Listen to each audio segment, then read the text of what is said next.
সুপ্রিয় শিক্ষার্থীবৃন্দ, আশা করি তোমরা সকলেই সুস্থ আছো, ভালো আছো।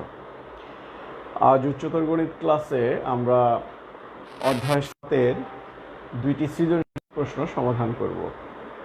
অধ্যায় 7-এ দুইটি অংশ ছিল। বিপরীত ত্রিকোণমিতিক ফাংশন 1, এটা আমরা শেষ করেছি, 7.1-এ ছিল, এবং 7.2-তে তোমাদের ছিল ত্রিকোণমিতিক সমীকরণ। এর উপরেও বেশ কিছু ক্লাস হয়েছে, এটাও মোটামুটি শেষ বলা যায়। তো আমরা এই অধ্যায় দুটির আলোকে কিছু সৃজনশীল প্রশ্ন আমরা সলভ করতে যাচ্ছি। তো সুপ্রিয় শিক্ষার্থী, তোমরা দেখতে পাচ্ছ যে বোর্ডে একটি সৃজনশীল প্রশ্ন আছে। এই প্রশ্নটি যদি আমরা সলভ করার চেষ্টা করি, এখানে উদ্দীপকে বলা আছে P of theta equal to sine theta, Q of theta equal to cos theta, এটা উদ্দীপকে বলা আছে। কতে একটি প্রশ্ন আমরা দেখতে পাচ্ছি, এক্স ইকুয়াল টু 1 হলে দেখাও যে 3 tan x equal to tan inverse 3x minus x square divided by 1 minus 3x square. তো আমরা যদি ক থেকে শুরু করি, সমাধান চেষ্টা করছি আমরা।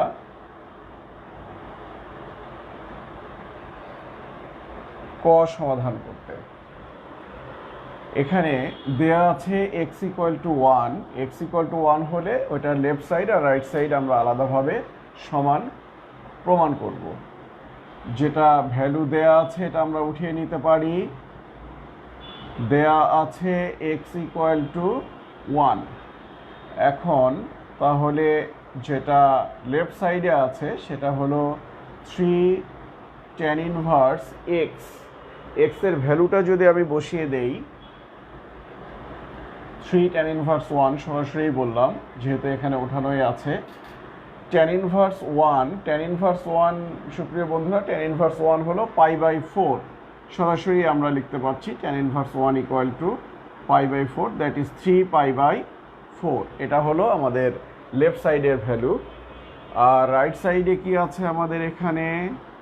রাইট সাইডে দেখা যাচ্ছে আছে tan ইনভার্স 3 ইন্টু এক্স এর value 1 minus 1 square divided by 1 minus 3 into 1 square.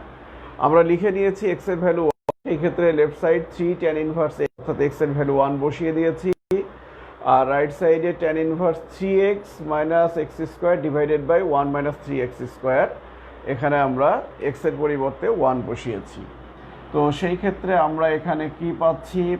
tan inverse 3 minus 1 অর্থাৎ 2, আর এখানে 1 মাইনাস 3 অর্থাৎ মাইনাস 2। তাহলে সুপ্রিয় শিক্ষার্থী, এখানে আমরা পাচ্ছি tan ইনভার্স মাইনাস 1। এখন এই tan ইনভার্স মাইনাস 1 এটাকে আমরা কিভাবে লিখতে পারি? tan ইনভার্স মাইনাস 1কে আমি পাশে লিখছি।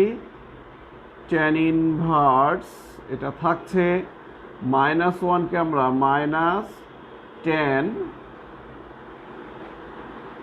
আচ্ছা পাশে না লিখে এদিকে লিখি। tan ইনভার্স এটা তো থাকছেই, মাইনাস 1কে আমরা লিখতে পারি মাইনাস 10 π/4। আমরা জানি tan π/4 বা tan 45 ডিগ্রির ভ্যালু 1। tan π/4 বা tan 45 ডিগ্রির ভ্যালু 1, এই কারণে tan ইনভার্স 1 ইকুয়াল টু π/4 আমরা আগে লিখেছিলাম, আমরা এখন 1কে tan π/4 লিখেছি। আচ্ছা, tan ইনভার্স এটাকে আমরা লিখতে পারি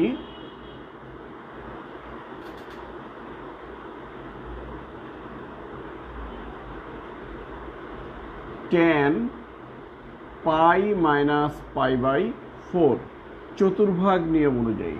এই মাইনাসকে যদি আমি সরাতে চাই, মাইনাসকে আমি এইভাবে সরাতে পারি, ঠিক আছে? মাইনাসকে আমি এইভাবে সরাতে পারি চতুর্ভাগ নিয়ম অনুযায়ী।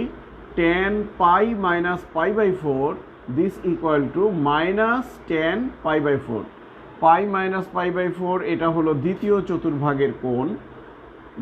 এই পর্যন্ত হলো পাই অ্যান্টি ক্লকওয়াইজ, তারপরে minus pi minus pi by 4 দ্বিতীয় চতুর্ভাগ। দ্বিতীয় চতুর্ভাগে আমরা জানি সাইন এবং কোসেক এই দুইটা পজিটিভ, বাকি সব নেগেটিভ।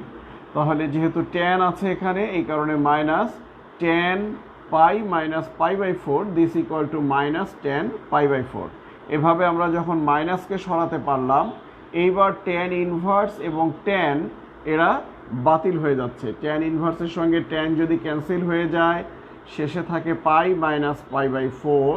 প্রিয় শিক্ষার্থী, পাই মাইনাস পাই বাই 4 এখানে বিয়োগ করলে আসবে 3 পাই বাই 4। এটা ছিল রাইট সাইড। আমরা দেখতে পাচ্ছি লেফট সাইডের ভ্যালু 3 পাই বাই 4, আবার রাইট সাইডের ভ্যালু আমরা দেখতে পাচ্ছি 3 পাই বাই 4 যখন x ইকুয়াল টু 1। অতএব left side equal to right side, proved. সুপ্রিয় শিক্ষার্থী, আমরা ক অঙ্কটি সলভ করে ফেলেছি। আমার মনে হয় তোমরা বুঝতে পেরেছ। এখানে যে ইনফরমেশনগুলো আমরা ব্যবহার করেছি সেটা আমরা জানি যে ট্যান পাই বাই 4 এর ভ্যালু 1, যেহেতু tan pi by 4 equal to 1, তাহলে আমরা সেই ক্ষেত্রে ট্যান ইনভার্স 1, ট্যান এই পাশ থেকে এই পাশে গেলে ইনভার্স হয়ে যাবে, তাহলে tan inverse 1 equal to pi by 4। এটা এখানে লেখা হয়েছে, সরাসরি লিখেছি। এখানে অবশ্য আমি ডিটেলস লিখেছি, 1কে ট্যান পাই বাই 4 লিখে পরে আমি চেঞ্জ করে নিয়েছি এই মাইনাসটার জন্য। মাইনাসকে চেঞ্জ করার জন্য বা এই মাইনাসকে সরানোর জন্য আমরা চতুর্ভাগের নিয়ম ব্যবহার করেছি। দ্বিতীয় চতুর্ভাগে এসেছি tan pi minus pi by 4 equal to minus tan pi by 4। তারপর ট্যান ইনভার্সের সঙ্গে ট্যান ক্যান্সেল হয়ে গেল, pi minus pi by 4 equal to 3 pi by 4। তাহলে আমরা ক সলভ করলাম। সুপ্রিয় শিক্ষার্থী, এখন আমরা খ করব।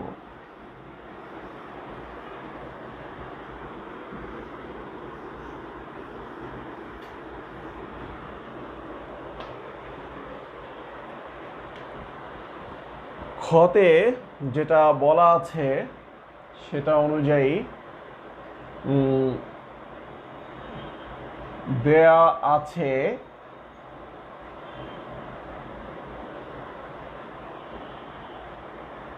Sign of N. আচ্ছা সুপ্রিয় শিক্ষার্থী, এখানে এন হবে না, এটা একটু আমি ভুল করেছি, এটা আসলে হবে পাই। ঠিক আছে, পাই। তোমরা একটু কারেকশন করে নিও প্রশ্নে। Sine of pi cos of pi এইভাবে। তাহলে পাই থাকছে এখানে pi P of pi by 2 minus theta, এটা আছে লেফট সাইডে। রাইট সাইডে আছে cos of pi Q of pi by 2 minus theta. এটা দেয়া আছে, এখান থেকে আমাদের প্রমাণ করতে হবে theta equal to plus minus half sine inverse 3/4। এখান থেকে আমরা ওইটা প্রমাণ করতে চাই। তো শুরুতেই আমাদের কাছে যে P of pi by 2 minus theta, Q of pi by 2 minus theta এই অংশগুলো আছে। এইটার value P of pi by 2 minus theta, Q of pi by 2 minus theta, এইটা আমরা উদ্দীপক থেকে পেতে পারি। উদ্দীপকে পি অফ থিটা এবং কিউ অফ থিটা বলে দেওয়া আছে। তো এখানে সেই ক্ষেত্রে আমরা ভালো করে খেয়াল করো, P of pi by 2 minus theta, যেহেতু P of theta equal to sine theta, P of theta equal to sine theta, তাহলে পি অফ থিটার জায়গায় যদি পাই বাই 2 মাইনাস থিটা হয়, P of pi by 2 minus theta equal to sine pi by 2 minus theta, P of pi by 2 minus theta equal to sine pi by 2 minus theta. এটা লিখতে পারি। Right সাইডে আছে কস, একটা pi দেখা যাচ্ছে, Q of pi by 2 minus theta, Q of theta equal to cos theta, Q of theta equal to cos theta, তাহলে Q of pi by 2 minus theta equal to cos π/2 minus theta. এটা আমরা লিখতে পারলাম সুপ্রিয় শিক্ষার্থী। এরপর আমরা আবারও চতুর্ভাগ নিয়ম ব্যবহার করে সাইন π/2 মাইনাস থিটা এটাকে আমরা কস থিটা লিখতে পারি। π/2 থাকলে সাইন কস হয়ে যায়। Sine π/2 minus theta this equal to cos theta. এটা আমরা জানি। কস π/2 মাইনাস থিটা, প্রথম চতুর্ভাগে π/2 মাইনাস থিটা অল পজিটিভ, π/2 এর কারণে কস হয়ে যাবে সাইন, এগুলো আমরা জানি। আচ্ছা, একটা ব্র্যাকেট হলেই হলো। আমার মনে হয় এই পর্যন্ত তোমরা বুঝতে পেরেছ সুপ্রিয় শিক্ষার্থী। তাহলে আমরা যেটা উদ্দীপকে পি অফ থিটা এবং কিউ অফ থিটা আছে সেটা আমরা এখানে ব্যবহার করে উদ্দীপক থেকে। এরপর চতুর্ভাগের নিয়ম অনুযায়ী sine π/2 minus theta this equal to cos theta, আর cos π/2 minus theta this equal to sine theta, এটা আমরা লিখেছি। নেক্সট আমরা লেফট সাইডে যেহেতু দেখতে পাচ্ছি আমাদের কাছে আছে সাইন ফাংশন, আমরা রাইট সাইডেও এখানে এই জায়গায় সাইন ফাংশনটি আনতে চাই। ঠিক আছে, তাহলে সেই ক্ষেত্রে সাইন আবারও π/2 এর সাহায্য নিলাম। আমরা দেখেছি π/2 থাকার কারণে কস থেকে আমরা সাইন পেলাম, সাইন থেকে আমরা কস পেলাম। এইভাবে চতুর্ভাগ নিয়মে আমরা যদি কসকে সাইন বানাতে চাই π/2 হেল্প নিতে পারি। π/2 মাইনাস পাই সাইন থিটা। সুপ্রিয় শিক্ষার্থী, সাইন π/2 মাইনাস এই পুরোটাকে যদি থিটা মনে করো, sine π/2 minus theta this equal to cos theta. আমরা একটু চেক করে দেখি। π/2 মাইনাস এই সম্পূর্ণটাকে যদি থিটা মনে করি, π/2 মাইনাস অর্থাৎ প্রথম চতুর্ভাগ যেখানে সকল ত্রিকোণমিতিক অনুপাতের মান পজিটিভ, আর π/2 এর জন্য এই সাইন কস হয়ে যাবে। Sine π/2 minus theta equal to cos theta. আচ্ছা, আরও একটা জিনিস যদি আমরা খেয়াল করি, আমরা যদি প্লাস করে দেই এখানে sine π/2 plus theta, π/2 plus theta মানে হলো আমরা অগ্রসর হব সামনের দিকে, π/2 হলো এই পর্যন্ত, তারপরে প্লাস। এখানে সাইন এবং কোসেক পজিটিভ আমরা একটু আগে আলোচনা করেছিলাম। তো যেহেতু আমার এখানে সাইন আছে তাহলেও আমরা প্লাস চিহ্নটাই পাচ্ছি। সুতরাং সাইন π/2 প্লাস থিটা দ্বিতীয় চতুর্ভাগে পজিটিভ, π/2 এর জন্য সাইন হবে কস, আর এটা হলো থিটা। তাহলে আমরা দেখতে পাচ্ছি π/2 মাইনাস এবং π/2 প্লাস উভয় ক্ষেত্রেই সাইন পজিটিভ, এই জন্য আমরা প্লাস এবং মাইনাস দুইটাই এখানে ব্যবহার করতে পারি। এবং এই প্লাস মাইনাস আমাদের জন্য খুবই গুরুত্বপূর্ণ। এখানে আমরা যে প্লাস মাইনাসটি প্রেজেন্ট করলাম নিয়ম অনুযায়ী, এই প্লাস মাইনাসটা আমাদের যে প্রমাণ করতে বলেছে সেই প্রমাণের মধ্যে যে প্লাস মাইনাস আছে, এই প্লাস মাইনাসটা আমরা এখান থেকে পাবো সুপ্রিয় শিক্ষার্থী। তো আমার মনে হয় এই বিষয়টা সবাই বুঝতে পেরেছ। লেফট সাইডে যেহেতু কস ছিল, লেফট সাইডে যেহেতু সাইন ছিল, এই জন্য রাইট সাইডে আমরা কসকে সাইন বানিয়ে নিয়েছি। এখানে যেহেতু সাইন আছে এই জন্য রাইট সাইডে এই কসকে আমরা সাইন বানিয়ে নিয়েছি। কসকে সাইন বানানো যায় এইভাবে π/2 এর সাহায্য নিয়ে। এবার আমরা উভয় পার্শ্ব থেকে সাইনকে যদি বর্জন করি তাহলে আমরা পাচ্ছি pi cos theta equal to π/2 plus minus pi sine theta. উভয় পক্ষ থেকে সাইনকে বর্জন করে আমরা এটা পেলাম। নেক্সট আমরা উভয় পক্ষকে যদি পাই দ্বারা ভাগ করে দেই, এখানে আমরা দেখতে পাচ্ছি পাই আছে, এখানে দেখতে পাচ্ছি পাই আছে, এখানে দেখতে পাচ্ছি পাই আছে। আমরা যদি উভয় পক্ষকে পাই দ্বারা ভাগ করে দেই তাহলে এই পাই কেটে গিয়ে এখানে আমরা পাবো কস থিটা, এখানে পাই কেটে গেলে আসবে হাফ, প্লাস মাইনাস এখানে পাই কেটে গেলে আসবে সাইন থিটা। সুপ্রিয় শিক্ষার্থী, তাহলে আমরা যেটা দেওয়া ছিল সেখান থেকে ক্যালকুলেশন করে আমরা যেখানে এসে উপনীত হলাম, এটা হলো কস theta equal to half of plus minus sine theta. তো এরপর আমরা উপরের অংশটুকু আমরা মুছে দিচ্ছি। মুছে দিয়ে আমরা ক্যালকুলেশন শুরু করছি। এরপর আমরা যেটা করব সেটা হলো এই প্লাস মাইনাস সাইন থিটা এটাকে আমি লেফট সাইডে নিয়ে আসব। লেফট সাইডে নিয়ে আসলে লেফট সাইডে এমনিতে আমার কাছে আছে কস থিটা, আর প্লাস মাইনাস সাইন থিটা তো প্লাস মাইনাস সাইন থিটা হয়েই আসবে। সুপ্রিয় শিক্ষার্থী, এই প্লাস লেফট সাইডে এসে মাইনাস হবে, কিন্তু এই মাইনাসটা আবার এসে প্লাস হয়ে যাবে, যার জন্য এই প্লাস মাইনাস দুইটা চিহ্নই এখানে থাকবে। রাইট সাইডে থাকছে হাফ।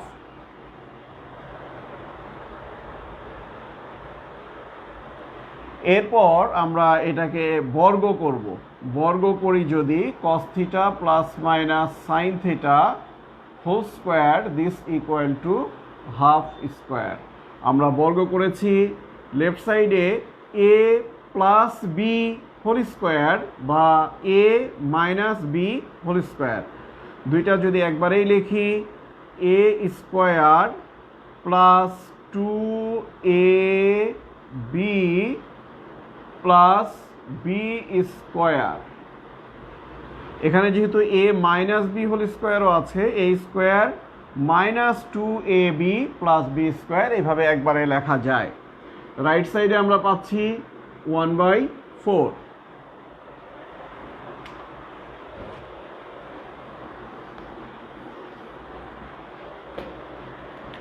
সুপ্রিয় শিক্ষার্থী, এখানে আমরা লিখতে পারি cos square theta plus sine square theta this equal to 1। এরপরে plus minus 2 sine theta cos theta.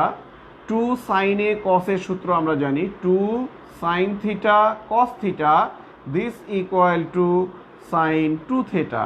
এই সূত্রটা আমাদের জানা আছে। আর রাইট সাইডে যেটা আছে সেটা হলো 1/4। আমরা এখন প্লাস মাইনাস সাইন 2 থিটা এটাকে লেফট সাইডে রেখে 1কে রাইট সাইডে পাঠাচ্ছি। 1/4 মাইনাস 1, এই 1 রাইট সাইডে মাইনাস হয়ে গেল। সুপ্রিয় শিক্ষার্থী, plus minus sign 2 theta equal two, এখানে যদি আমি বিয়োগ করি তাহলে পাবো মাইনাস 3/4। আমরা এখানে পাচ্ছি মাইনাস 3/4। এরপর আমরা যদি প্রমাণের দিকে তাকাই, প্রমাণের দিকে সুপ্রিয় শিক্ষার্থী দেখো সাইন ইনভার্সের সঙ্গে 3/4 আছে। যদি এখানে সাইন ইনভার্সের সাথে মাইনাস থাকতো, এটা থাকতেই পারতো, তাহলে আমরা এই অবস্থায় রাখতাম। যেহেতু সাইন ইনভার্সের সাথে মাইনাস নাই, 3/4 এর সঙ্গে মাইনাস নাই, অতএব আমরা এই ক্ষেত্রে এই মাইনাসকে এখান থেকে সরিয়ে দিতে চাই। যদি মাইনাসকে সরিয়ে দিতে চাই সেই ক্ষেত্রে আমাদের উভয় পক্ষকে মাইনাস দ্বারা গুণ করতে হবে।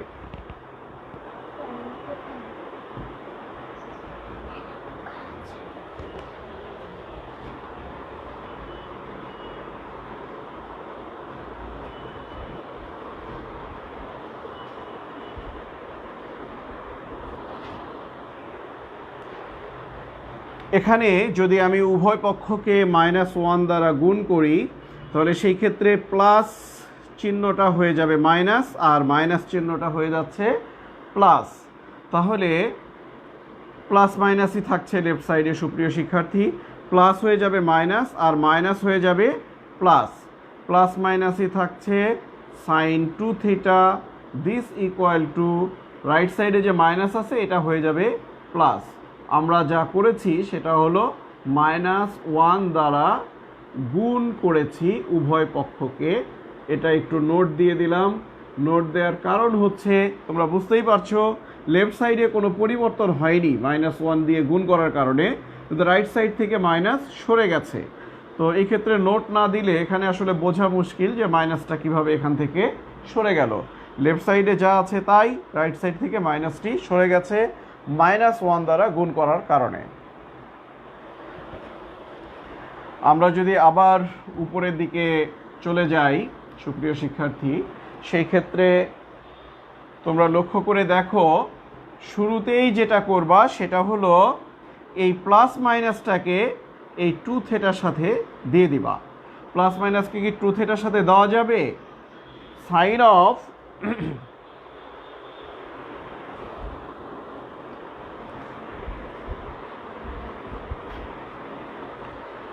সুপ্রিয় শিক্ষার্থী, আমরা জানি যে sine of minus theta equal to minus sine theta, minus sine theta. তাহলে সাইনের পেছনে যে মাইনাস থাকে এই মাইনাসকে থিটার সাথে দিয়ে দেওয়া যায়। আর প্লাস তো যদি মাইনাস না থাকে তাহলে তো, যদি মাইনাসটা না থাকতো তাহলে তো আমরা শুধু প্লাস লিখতাম না, তাই না? তাহলে এই মাইনাসকে আমি থিটার সাথে দিতে পারি। Sine of minus theta equal to minus sine theta, অর্থাৎ এই মাইনাসকে থিটার সাথে দিয়ে দেওয়া যাবে। সেই ক্ষেত্রে আমরা এই মাইনাসটাকে থিটার সাথে দিয়ে দিব। তো শুধু মাইনাস না, প্লাস মাইনাস দুইটাই আছে। দিস ইকুয়াল টু আমরা পাচ্ছি 3/4। এর পরের লাইনে আমরা যেটা করব সেটা হলো সাইনকে আমরা রাইট সাইডে ইনভার্স করে দিব। Plus minus 2 theta, this equal to sign inverse 3/4। আমরা এটা পেলাম। এবার ফাইনালি এখানে যে প্লাস মাইনাস 2 আছে এটাকে যদি আমি রাইট সাইডে ভাগ করে নিয়ে যাই, theta equal to plus minus right সাইডে গেল, 2 রাইট সাইডে গিয়ে হাফ হবে, সাথে আছে সাইন ইনভার্স 3/4। সুপ্রিয় শিক্ষার্থী, আমরা খতে এটাই প্রমাণ করতে চেয়েছিলাম। আমার মনে হয় তোমরা সবাই বুঝতে পেরেছ। নেক্সট আমরা গ প্রশ্নে যেতে পারি। গ প্রশ্নটি এসেছে 7.2 থেকে। আমরা ক এবং খ, এটা 7.1 এর প্রশ্ন, এটা 7.1 এর প্রশ্ন, আর এটা এসছে 7.2 থেকে সমাধান করতে বলেছে। তো সেই ক্ষেত্রে আমরা যদি এখন সমাধানটি করার চেষ্টা করি,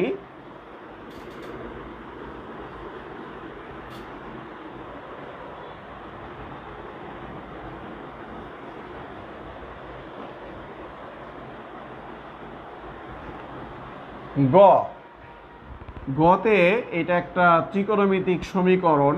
আমরা সমীকরণটি উঠাচ্ছি। Q of theta minus P of theta, this equal to 1/√2। সুপ্রিয় শিক্ষার্থী, যেহেতু আমাদের এই অধ্যায়টি আমরা শেষ করে ফেলেছি আমাদের আলোচনা 7.1 এবং 7.2, সৃজনশীল প্রশ্নগুলো সমাধানের ক্ষেত্রে আমরা হয়তো একটু দ্রুত করতে পারি, তোমরাও বুঝতে পারবো আশা করা যায় আর কি। তো এখানে উদ্দীপকের মধ্যে বলা আছে Q of theta equal to cos theta. তাহলে কিউ অফ থিটাকে আমরা কি বলবো? Cos theta. মাইনাস উদ্দীপকে বলা আছে P of theta equal to sine theta. সুপ্রিয় শিক্ষার্থী, P of theta equal to sine theta, this equal to 1/√2। আমরা সমীকরণটি পেয়েছি। এই সমীকরণের সমাধান করতে হবে। তোমাকে বলেছে থিটার মান নির্ণয় করো।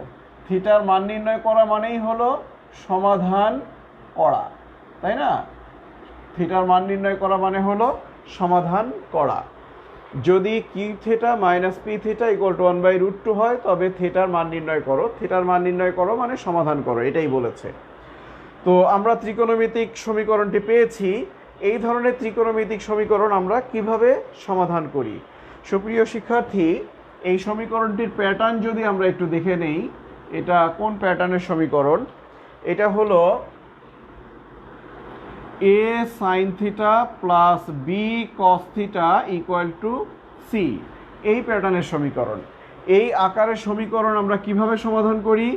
এই আকারের সমীকরণের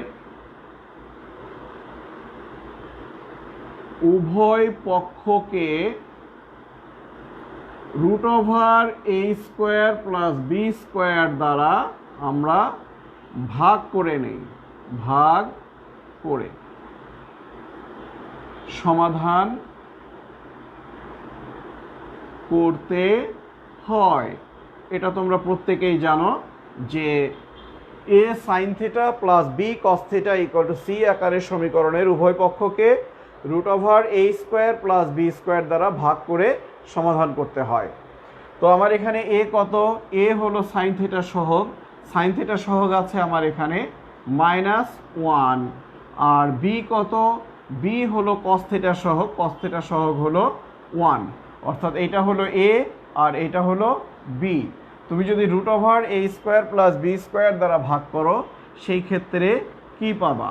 সেই ক্ষেত্রে তুমি যা পাবা সেটা হলো রুট ওভার এ হলো -1 স্কোয়ার, বি হলো 1 স্কোয়ার, দিস ইকুয়াল টু √2 দ্বারা ভাগ করে।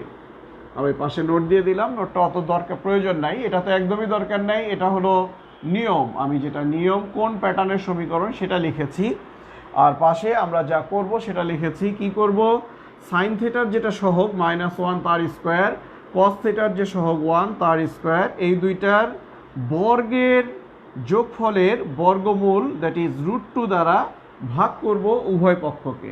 √2 দিয়ে ভাগ করলে এখানে আসবে 1/√2 cos থিটা, আর এখানে -1কে ভাগ করব √2 দিয়ে, 1/√2 সাইন থিটা। রাইট সাইডে আছে 1/√2, আগে থেকেই আছে, আরও একটা √2 এখানে চলে আসলো। তাহলে এই লাইনে আমরা √a² + b² দ্বারা ভাগ করে নিয়েছি সমীকরণটাকে। যখন সমীকরণের pattern a sin theta + b cos theta = c এই আকারে থাকবে, এই আকারের সমীকরণ সমাধানের ক্ষেত্রে আমরা উভয় পক্ষকে √a² + b² দ্বারা ভাগ করে নিই। সুপ্রিয় শিক্ষার্থী, এই 1/√2 আমরা এই 1/√2কে লিখতে পারি, যদি আমরা কসে থাকতে চাই, cos π/4। cos π/4 এর ভ্যালু 1/√2, সাথে আছে cos থিটা, আর এই 1/√2কে সাইনের সাথে সাইন যদি লিখি, sin π/4 this equal to sine theta, আর এই পাশে আমরা পেয়েছি half, √2 × √2 this equal to half. সুপ্রিয় শিক্ষার্থী, যার মান নির্ণয় করবা বা সমীকরণে যেটা থাকবে চলক, সেইটাকে আমরা সবসময় ভাববো a আর অন্যটাকে ভাববো b। cos a cos b minus sin a sin b, cos a cos b minus sin a sin b, এটা হলো cos a + b এর সূত্র, অর্থাৎ থিটা প্লাস π/4। কসের সূত্রে মাঝখানে মাইনাস থাকলে আমরা সূত্রে প্লাস পাই আর কি। তো বুঝতে পেরেছো, cos a cos b minus sin a sin b this equal to cos a + b। Left সাইডে যেহেতু cos এসেছে, তাহলে রাইট সাইডে আমাদের কাছে যে হাফ আছে, এই হাফকে যদি আমরা cosের মাধ্যমে লিখি, তাহলে আমরা লিখতে পারবো cos π/3। সুপ্রিয় শিক্ষার্থী, π/3 হলো 60 ডিগ্রি, আর cos 60 ডিগ্রির ভ্যালু হলো হাফ। এটা আমরা জানি, cos 60 ডিগ্রির ভ্যালু হাফ। তো এখানে এইটাকে আমরা cosে ট্রান্সফার করলাম কেন? আমরা যে সূত্রটি জানি এই ক্ষেত্রে সমাধানের জন্য, সেটা হলো cos theta equal to cos alpha. যদি আমরা লিখতে পারি, তাহলে আমরা থিটার ভ্যালু পেয়ে যাই 2nπ ± আলফা। এই সূত্রটি আমরা এখানে প্রয়োগ করব। তো এইখানে এটা আছে থিটার ভূমিকায় এবং এটা আছে আলফা এর ভূমিকায়। cos theta equal to cos alpha হলে theta equal to 2nπ ± alpha, এভাবে আছে। তাহলে cos theta equal to cos alpha হলে, সুপ্রিয় শিক্ষার্থী, আমরা লিখতে পারি থিটা, অর্থাৎ theta plus π/4 this equal to 2nπ ± π/3। তো আমরা এই পর্যায়ে এখানে বাইরে থেকে এনটা এসেছে, এই এন এর ভ্যালু সম্পর্কে পাশে বলে দিতে চাই যে যেখানে n বিলংস টু জেড, অর্থাৎ যেখানে n হলো একটি পূর্ণ সংখ্যা, যেখানে n হলো একটি পূর্ণ সংখ্যা। সুপ্রিয় শিক্ষার্থী, আমরা এখনও থিটার ভ্যালু পাইনি, থিটার সাথে π/4 যোগ করা আছে। আমরা নেক্সট এই π/4কে যদি রাইট সাইডে নিয়ে যাই, তো সেই ক্ষেত্রে কি পাবো? থিটার ভ্যালু। এরপরে আমরা বলতে চাচ্ছি যে থিটা ইকুয়াল টু, তাহলে আমরা পাচ্ছি 2nπ ± π/3, এটা তো আছে, আর এই π/4টা রাইট সাইডে চলে যাবে মাইনাস হয়ে, মাইনাস পাই বাই 4।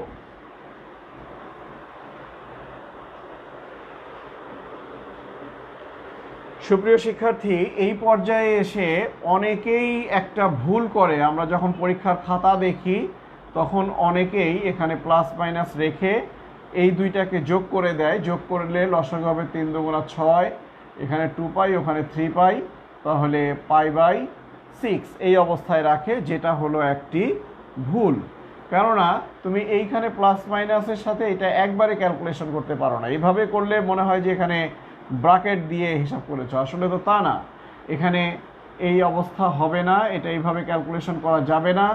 এখানে প্লাস পাই বাই 3 সঙ্গে, সরি দুঃখিত, এটা পাই বাই 4 হবে।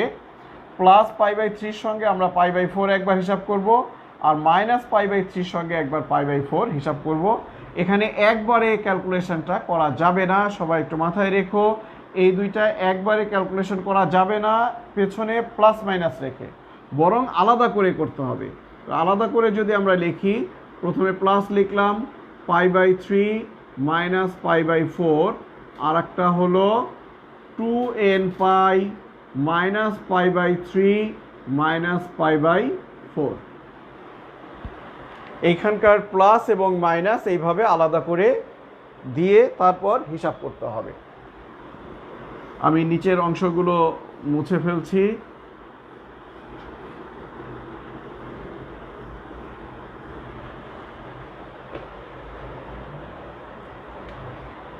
সুপ্রিয় শিক্ষার্থী, এখানে আমরা পাচ্ছি 2n পাই যদি যোগ করা হয় 3 4 12 লসাগু, এখানে আসবে 4, ওখানে 3, অর্থাৎ পাই বাই 12। আমরা এটা পাবো যোগ করলে। এখানে এইটুকু যোগ তোমরা করতে পারো আমার বিশ্বাস। 2n পাই, এইখানে দুইটাই আমরা দেখতে পাচ্ছি মাইনাস, দুইটা মাইনাস হলে তো মাইনাসই হবে। 3 4 12 লসাগু 7 পাই বাই 12। এই হলো আমাদের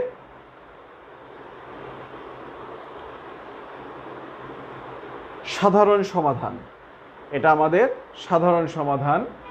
এই সাধারণ সমাধান থেকে আমাদের নির্দিষ্ট সমাধান বের করতে হবে। আমাদের এখানে বলেছে যে থিটার ভ্যালু তোমরা বের করবা -2 পাই থেকে +2 পাইয়ের ভেতরে। -2 পাই থেকে +2 পাইয়ের ভেতরে থিটার কি কি ভ্যালু পাওয়া যায় সেটা আমাদের নির্ণয় করতে বলেছে। তো আমরা এখানে যে জেনেছিলাম যে এখানে যে n আছে, এই n এর ভ্যালু কি হবে? n এর ভ্যালু হবে যে কোনো পূর্ণ সংখ্যা। এটা কোনো নির্দিষ্ট মান না, এখানে অজানা সংখ্যা n আছে, তাই না? যেটা যে কোনো পূর্ণ সংখ্যা হিসেবে আমরা ব্যবহার করতে পারি। n এর ভ্যালু আমরা 0 বসাতে পারি, n এর ভ্যালু -1 লক্ষ বসাতে পারি, আবার n এর ভ্যালু +1 লক্ষ বসাতে পারি। n এর যে কোনো পূর্ণসাংখ্যিক মান এখানে বসানো যাবে। n এর ভ্যালু যদি এখানে 1 লক্ষ বসিয়ে দেই তাহলে এখানে অনেক বড় একটা মান পাওয়া যাবে থিটার, তাই না? কিন্তু থিটার এত বড় মান কি আমরা চেয়েছি? আমরা চেয়েছি জাস্ট -2 পাই থেকে +2 পাইয়ের ভেতরে কি কি ভ্যালু আছে। তো -2 পাই থেকে +2 পাইয়ের মধ্যে থিটার ভ্যালু যদি আমরা এখান থেকে বের করতে চাই তাহলে থিটার ছোট ছোট মান, অর্থাৎ 0 1 2 -1 -2 এগুলো বসালেই আমরা থিটার ভ্যালু পেয়ে যাব। তো আমরা এখন n এর মান বসিয়ে থিটার ভ্যালু নির্ণয়ের চেষ্টা করছি। n = যদি আমরা 0 বসাই, n = 0 হলে থিটা = কি পাওয়া যায় সুপ্রিয় শিক্ষার্থী? আমি আর একটু পেছনে লিখছি। এখন n = 0 হলে থিটার দুইটা ভ্যালু আমরা দেখতে পাচ্ছি। এখানে একটা ভ্যালু আছে, এখানে একটা ভ্যালু আছে। এখানে যদি তুমি n এর ভ্যালু 0 বসিয়ে দাও তাহলে এইটুকু শূন্য হয়ে যাচ্ছে, থাকছে শুধু পাই বাই 12। আর এইখানে যদি n এর ভ্যালু 0 বসিয়ে দাও, এইটুকু 0 হয়ে যাচ্ছে, থাকছে -7 পাই বাই 12। সুপ্রিয় শিক্ষার্থী, তাহলে n এর ভ্যালু 0-র জন্য আমরা দুইটা মান পেয়েছি। এই মানটা কি পাই বাই 12 -পাই বাই 12 থেকে +পাই বাই 12 এর মধ্যে আছে? এই সীমার মধ্যে আছে এই মান? অবশ্যই আছে। এটা 2 পাইয়ের চেয়ে ছোট।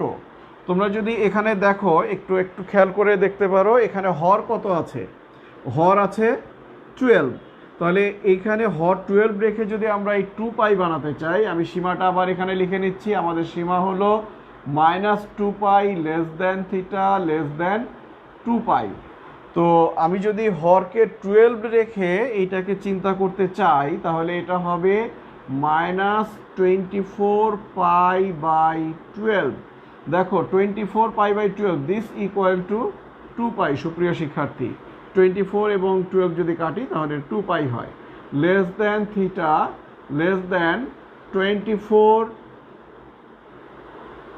পাই বাই 12, এটা হলো 2 পাই। অর্থাৎ -2 পাই থেকে +2 পাই মানে হলো -24 পাই বাই 12 থেকে +24 পাই বাই 12। তো আমাদের হরের 12 এর সাথে তো মিলেই আছে, জাস্ট লবে আমরা 24 এর মধ্যে থাকবো। 24 এর মধ্যে থাকলে আমরা এই সীমার মধ্যে থাকবো। আর 24 এর চেয়ে যদি বেশি হয়ে যায় লব, তখন এটা 2 পাইয়ের চেয়ে বেশি হয়ে যাবে। 24 pi by 12 this equal to 2 pi. আর 24 এর বেশি হলে তখন হবে 2 পাইয়ের চেয়ে বেশি। এখানে -24 এর চেয়ে কম হলে -25 -26 এগুলো হলে -2 পাইয়ের চেয়ে কম হয়ে যাবে। তাহলে জাস্ট আমরা দেখব এখানে 24 পর্যন্ত অ্যালাউ করা যায় কিনা। ওকে সুপ্রিয় শিক্ষার্থী, এবার n ইকুয়াল টু যদি 1 হয় তাহলে থিটার ভ্যালু কি পাওয়া যায়। তো দেখো এখানে যদি n এর ভ্যালু 1 বসিয়ে দাও তাহলে এটা পাচ্ছ তুমি 2 পাই। n এর ভ্যালু 1 বসালে এখানে পাচ্ছ 2 পাই। আমি একটু রাফ দেখিয়ে দেই। n এর ভ্যালু যদি 1 বসাও তাহলে হচ্ছে 2 পাই প্লাস পাই বাই 12। এখন যদি যোগ করো 12 লসাগু হবে 12 দুগুণা 24 pi plus pi, that is 23 pi by 25 pi by 12। এটা কিন্তু 2 পাইয়ের চেয়ে বেশি হয়ে গেছে। আমাদের লিমিট ছিল 24 পাই বাই 12, আমাদের হয়ে গেছে 25 পাই বাই 12। তাহলে n এর ভ্যালু 1 বসালে আমরা এখানে পাচ্ছি 25 পাই বাই 12। এটা আমাদের গ্রহণ করা যাচ্ছে না। এখানে যদি n এর ভ্যালু 1 বসিয়ে দেই 12 দুগুণা 24 পাই -7 পাই। 24 থেকে যদি 7 বিয়োগ করো সুপ্রিয় শিক্ষার্থী তাহলে যেটা পাবা 17 17 পাই বাই 12। এটা আমরা গ্রহণ করতে পারবো। n এর ভ্যালু যদি আমরা 3 বসিয়ে দেই তাহলে এখানে অনেক বেশি হয়ে যাবে। এখানেও 3 বসালে 3 12 36 থেকে 7 বিয়োগ করলে 24 এর চেয়ে বেশি হয়ে যাবে। আমরা সেটা বসাচ্ছি না। n ইকুয়াল টু যদি আমরা -1 বসাই, সুপ্রিয় শিক্ষার্থী আমি আবারও বলছি, যদি আমি এখানে n এর ভ্যালু 2 বসাই তাহলে এটা হবে 4 পাই। আর 4 12 48 হয়ে যাবে, তাই না? n এর ভ্যালু যদি এখানে আমি 2 বসাই তাহলে এখানে হচ্ছে 4 পাই। 4 পাইয়ের সঙ্গে পাই বাই 12 যোগ করলে এটা 2 পাইয়ের চেয়ে বেশি হয়ে যাবে। 4 পাই থেকে 7 পাই বাই 12 বিয়োগ করলেও আমরা 2 পাইয়ের চেয়ে বেশি দেখতে পাবো। সুতরাং এই জন্য এখানে আমি আর 2 এখানে বসাইনি। 1 পর্যন্তই এই মানটি বেশি হয়ে গেছে, এটা আছে। n এর ভ্যালু যদি -1 হয় সুপ্রিয় শিক্ষার্থী তাহলে এখানে n এর ভ্যালু -1 হলে তুমি এখানে পাবা কি -2 পাই। এখানে যদি -1 বসাও -2 পাই প্লাস পাই বাই 12 অর্থাৎ -23 পাই বাই 12 এটা পাবা তোমরা এখানে -23 পাই বাই 12। আর এখানে যদি -1 বসাও সেই ক্ষেত্রে তোমরা যেটা পাবা -2 -12 দুগুণা 24 আর 7 31 -31 পাই বাই 12। তো এরপরে যদি আমি -2 বসাই তাহলে লিমিটের অনেক বাইরে চলে যাবে। তো সেই ক্ষেত্রে আমরা লিমিটের ভেতরে যে মানগুলো পেলাম সেই মানগুলোকে আমরা এখানে লিখছি। লিমিটের ভেতরে আমরা যে মানগুলো পেলাম, অতএব নির্ণেয় সমাধান theta equal to pi by 12। এটা আমরা লিমিটের ভেতরে পাচ্ছি পাই বাই 12। আমরা লিমিটের মধ্যে পাচ্ছি -7 পাই বাই 12 -7 পাই বাই 12। আমরা লিমিটের ভেতরে এটা পাচ্ছি না, এটা কেটে দেওয়ার দরকার নাই, আমি জাস্ট বোঝানোর জন্য লিখলাম। এইটা লিমিটের ভেতরে আছে 17 পাই বাই 12। আমি এখানে তোমাদের যেটা শেখানোর চেষ্টা করেছিলাম, হরে আছে 12 তাহলে লবে 24 পর্যন্ত আমরা অ্যালাউ করতে পারবো, এই বিষয়টাই আমার এখানে লেখা ছিল। এখানে -23 পাই বাই 12 এটাও গ্রহণ করা যাবে। এরপর হলো -23 পাই বাই 12 আর এটা -2 পাইয়ের চেয়ে ছোট হয়ে যাচ্ছে। তো তাহলে আমরা থিটার 4টা ভ্যালু এখানে পেয়েছি। তো সুপ্রিয় শিক্ষার্থী, আমরা একটি সৃজনশীল প্রশ্ন সলভ করলাম। 7.1 এবং 7.2 থেকে এখানে প্রশ্ন এসেছিল। এইভাবে তোমরা দেখবা যে তোমাদের বইয়ের পেছনের দিকে বিভিন্ন বোর্ডে পরীক্ষায় যে প্রশ্নগুলো এসেছিল সেই প্রশ্নগুলোতে এই অধ্যায় 7 থেকে একটি সৃজনশীল প্রশ্ন আছে, একটি করে। সেই প্রশ্নগুলো তোমরা বাসায় সলভ করার চেষ্টা করবা, অথবা বইয়ের সাথেও অনেক সৃজনশীল প্রশ্ন আছে, সেইগুলো সলভ করার চেষ্টা করবা।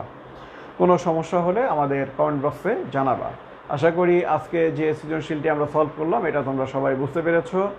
সবাই ভালো থেকো, সুস্থ থেকো, এই কামনায় আজকে বিদায় দিচ্ছি।